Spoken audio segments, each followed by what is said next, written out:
Hello friends, আজকে আমরা যাচ্ছি কাশ্মীরের উদ্দেশ্যে রওনা দিয়েছি। আর আজকে আমরা কাশ্মীরের উদ্দেশ্যে রওনা দিয়েছি।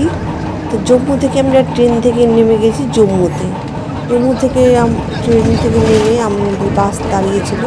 আমরা সেখানে আমাদের বাসে করে উঠে রওনা দিয়েছি শ্রীনগরের উদ্দেশ্যে। শ্রীনগরের উদ্দেশ্যে যেতে গিয়ে দেখো সাইডটা কত সুন্দর লাগছে, কত সুন্দর প্রাকৃতিক পরিবেশ। দেখো আর্মিদের গাড়ি টহল দিচ্ছে, খুবই সুন্দর।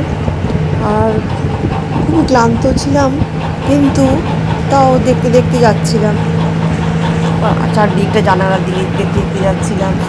পরিবেশটা কত সুন্দর, যে দূরে পাহাড় দেখা যাচ্ছে, পাহাড়ের গায়ে গায়ে আবার বরফ দেখা যাচ্ছে দূর থেকে, খুবই ভালো লাগছে। খুব সুন্দর প্রাকৃতিক পরিবেশ। সর্ষে ক্ষেত দেখতে পেলাম, তারপরে পাইন গাছের বন, পাহাড়। সর্ষে ক্ষেতটাতে একটা নেমে উঠলাম, নেমে ফটো তুললাম, তারপরে আবার গেলাম। ভীষণ সুন্দর লাগছিল সকালটা, সকালের দিকে, কারণ আমরা রাতে প্রায় 12টার দিকে নেমেছিলাম ট্রেন থেকে। নেমে রাত্রিবেলায় বাসে উঠলাম, তারপরে যেতে যেতে পরের দিন 1টা হয়ে গেছে।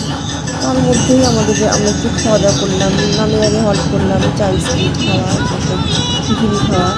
দেখো কত সুন্দর লাগছে দেখতে, পুরো সরষে খেতে ভর্তি, খুবই সুন্দর লাগছে। সরষে খেতে পুরো হলুদ হয়ে আছে, যেন আগুন লেগেছে জমিতে। সোনালি ফসল পুরো এই দেখো অনেক বাড়িটা।